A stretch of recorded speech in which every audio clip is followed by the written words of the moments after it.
नमस्कार दोस्तों, देश के करोड़ों कर्मचारी और लाखों पेंशन भोगियों के लिए बहुत ही बड़ी खुशखबरी है। जी हां दोस्तों, पेंशन बढ़ोतरी का इंतजार कर रहे लाखों सरकारी कर्मचारी, राज्य कर्मचारी और ईपीएस 95 पेंशन धारकों के लिए इस वक्त बहुत ही बड़ी और प्रमुख अपडेट निकलकर सामने आ चुकी है, जिसकी बात आज की इस वीडियो के अंदर करने वाले हैं। जी हां दोस्तों, ईपीएस 95 पेंशन को लेकर बड़ी खबर सामने आई है। पेंशन भोगी सरकार से नहीं मांग रहे हैं भी, कंट्रीब्यूशन का ब्याज भी बनता है 15,000। जी हां दोस्तों, ईपीएस 95 पेंशन को लेकर बड़ी खबर हाल फिलहाल में आप सभी के लिए सामने आ रही है। वहीं दोस्तों, अनुबंध सेवा के कारण छूट गई थी पेंशन, शीला देवी केस से आया बड़ा फैसला, लागू करने की पूरी तैयारी हो चुकी है। जी दोस्तों, कोर्ट से आप सभी के लिए पेंशन को लेकर बड़ा फैसला आया, इसके बारे में भी आज की इस वीडियो के अंदर बात करने वाली है। साथ ही दोस्तों, कर्मचारियों और पेंशन धारकों के लिए बहुत ही खास है ये दिन। जी हाँ दोस्तों, डीए और डीआर पर खुशखबरी आप सभी के लिए सामने आ चुकी है। सरकारी कर्मचारी और पेंशन भोगियों को शानदार तोहफा मिलेगा और ये दिन बेहद ही खास है। तो आखिरकार कौन सा दिन आप सभी के लिए खास है, इसके बारे में भी दोस्तों आज की इस वीडियो के अंदर संपूर्ण रूप से जानकारी आप सभी को देने वाली है। साथ ही दोस्तों, लाखों कर्मचारियों को होगा मुनाफा। पुरानी पेंशन सिस्टम पर फिर से दोस्तों आप सभी के लिए बड़ा अपडेट यहां पर ओपीएस को लेकर निकलकर सामने आ चुका है। इसके बारे में भी आज की इस वीडियो के अंदर संपूर्ण रूप से जानकारी आप सभी को देने वाली है। वहीं दोस्तों, नेशनल एजुकेशन कमेटी यानी कि राष्ट्रीय संघर्ष समिति के द्वारा बड़ा ऐलान पेंशन धारकों की पेंशन बढ़ोतरी पर हो चुका है। इसके बारे में भी दोस्तों आप सभी के लिए एक मेमोरेंडम जारी कर दिया जा चुका है। इसके बारे में भी आज की इस वीडियो के अंदर बात करेंगे, यानी कि पेंशन और पेंशन धारकों से जुड़ी तमाम बड़ी खबरों की चर्चा आज की इस वीडियो के अंदर करने वाली है। इसलिए आप सभी से निवेदन करते हैं कि दोस्तों आज की इस वीडियो को आप लास्ट तक जरूर देखिएगा। साथ ही अगर आप हमारे चैनल पर पहली बार विजिट कर रहे हैं, हमारी वीडियो को पहली बार देख रहे हैं, तो दोस्तों आपसे निवेदन रहेगा कि आप हमारे चैनल को सब्सक्राइब कर दें और वीडियो को लाइक जरूर करें। तो चलिए बिना किसी देरी के खबरों का सिलसिला शुरू करते हैं। सबसे पहले दोस्तों बात करते हैं ईपीएस 95 पेंशन को लेकर बड़ी खबर हाल फिलहाल में सामने आ रही है। पेंशन भोगी सरकार से नहीं मांग रहे हैं भी, कंट्रीब्यूशन का ब्याज भी बनता है 15,000 रुपए। इसको लेकर बड़ी खबर आई है। आखिरकार पेंशनर्स ने लिखा कि न्यूनतम पेंशन 1,000 रुपए बढ़ाने की मांग जायज नहीं लगती, जबकि वे सरकार से भिक्षा नहीं मांग रहे हैं। दोस्तों, ईपीएस 95 पेंशनर्स पर पेंशन की अलग ही रणनीति बनी हुई है। लोकसभा चुनाव से पहले सरकार की चौखट पर हाजिरी लगाने वाले पेंशनर्स अब तरह तरह की बातें दोस्तों करते नजर आ रही हैं। एक पेंशनर्स ने लिखा कि प्रिय मतदाता, मैं आप सभी से अपील करना चाहता हूं कि आप ईपीएस 95 वृद्धावस्था पेंशन का समर्थन करें, जिन्होंने न्यायाधीश पक्ष द्वारा न्यूनतम पेंशन के मामले में धोखा खाया है। मुझे आपसे याचना है कि आप चुनावी दिशा में प्रचार करें और कम से कम 10 व्यक्तियों को पेंशनर्स के पक्ष में जोड़ने का प्रयास करें। वृद्धावस्था पेंशनर्स ने समर्थन में आपका सहयोग बहुत ही महत्वपूर्ण होने वाला है। वहीं दोस्तों, न्यूनतम पेंशन बढ़ाने का सभी को इंतजार है।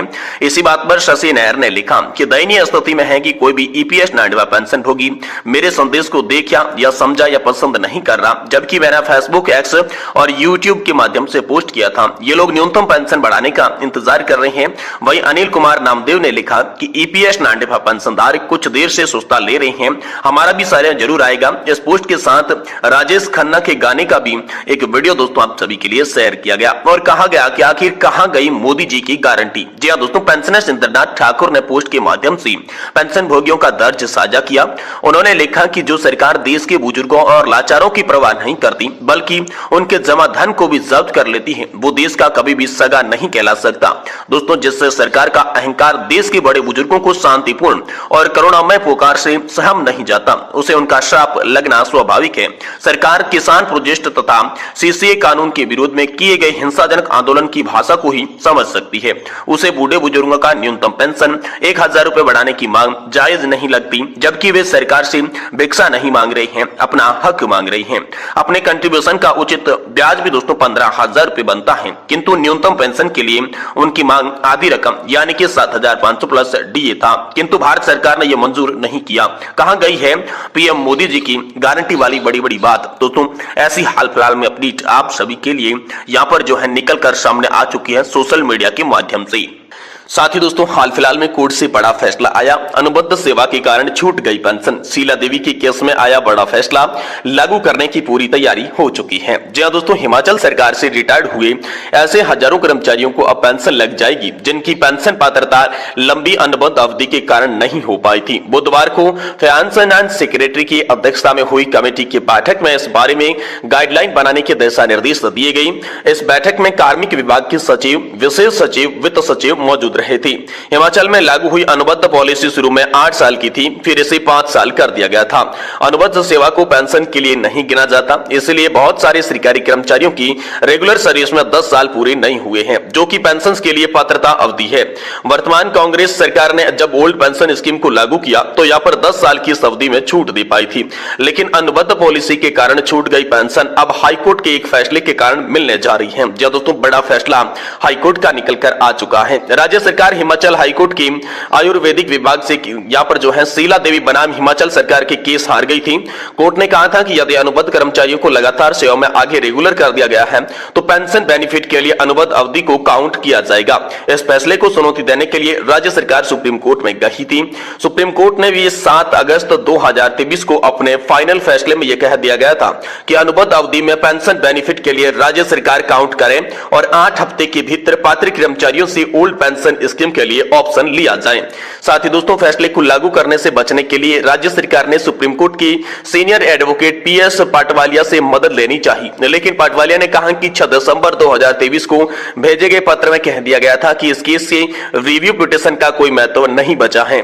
इसके बाद 6 फरवरी 2024 को मुख्य सचिव प्रबोध सक्सेना की अध्यक्षता में एक बड़ी बैठक हुई। इसमें आयुर्वेदिक विभाग ने निर्देश दिए गए कि इस जजमेंट को लागू करने के लिए दोस्तों वित्त और कार्मिक विभाग को भेजा जाएगा। इसके बाद मुख्य सचिव ने वित्त सचिव की अध्यक्षता में इसके लिए कमेटी बना दी, जिसमें कार्मिक विभाग के सचिव को भी रखा गया था। बुधवार को इस कमेटी की पहली बैठक थी। इसमें सिर्फ शीला देवी बनाम हिमाचल सरकार के केस पर जजमेंट को लागू करने की प्रक्रिया पर बात हुई थी।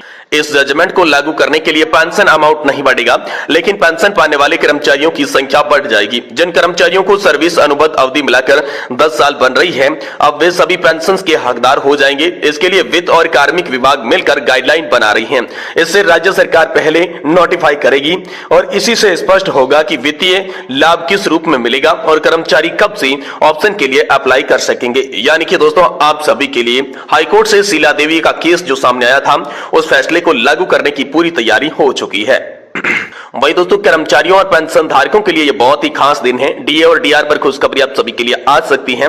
जब दोस्तों यहाँ पर जो है महंगाई भत्ते की बढ़ोतरी का इंतजार कर रहे सभी कर्मचारियों और पेंशन भोगियों को रहता है, क्योंकि होना इसको लेकर सैलरी और पेंशन में भी बढ़ोतरी होती है। तो ऐसे में बहुत ही बड़ी खुशखबरी आप सभी के लिए सामने आ रही है। आपकी जानकारी के लिए आपको बता दें कि हर साल में 2 बार 6 मई पर यहाँ पर जो है डीए और डीआर बढ़ोतरी होता है। एक बार महंगाई भत्ता जनवरी से जून के लिए बढ़ाया जाता है, वही दूसरी बार जुलाई से दिसंबर के बीच में जो है वो महंगाई भत्ता बढ़ा दिया जाता है। तो दोस्तों जनवरी 2024 से जून 2024 तक के लिए कुल महंगाई भत्ता और डीए डीआर जो है वो 50% साफ हो चुका है। इसका आदेश भी केंद्र सरकार की तरफ से जारी हो चुका है। और साथ ही साथ दोस्तों बात करें, अब आपको पता चल गया होगा कि जनवरी 2000 से कुल यहाँ पर जो है 50% डीए मिलेगा। तो अगली महंगाई भत्ते में बढ़ोतरी जुलाई 2024 से लागू होगी, जो कि दिसंबर तक रहेगा। तो आपको बता दूं कि जुलाई 2024 से कितना डीए और डीआर होगा, ये डिपेंड करता है एआईसीपीआई इंडेक्स के आंकड़ों के ऊपर। केंद्र सरकार का लेबर ब्यूरो डिपार्टमेंट इस आंकड़ों को हर महीने की अंतिम दिनों के अंदर जारी करता है। तो दोस्तों यहाँ पर जो है आज ही दोस्तों आप सभी के लिए यहाँ पर एआईसीपीआई इंडेक्स का आंकड़ा आने वाला है। आपकी जानकारी के लिए बता दूं जनवरी महीने का एआईसीपीआई इंडेक्स का आंकड़ा 29 फरवरी 2024 को जारी किया गया था। अब कल यानी कि दोस्तों आज आप सभी के लिए फरवरी महीने का आंकड़ा आने वाला है, क्योंकि 29 को यहाँ पर ग्रुप हॉलिडे का अवकाश है, वही 30 और 31 को भी यहाँ पर अवकाश रहेगा। इसलिए यह आंकड़ा आज ही दोस्तों आप सभी के लिए जारी किया जाएगा। और एक बार फिर से आप सभी के महंगाई राहत और महंगाई भत्ते में 4% बढ़ोतरी का यहां पर जो है इशारा सामने आ चुका है। जी हां दोस्तों, तो कर्मचारियों और पेंशन धारकों के लिए आज का दिन बेहद खास होने वाला है।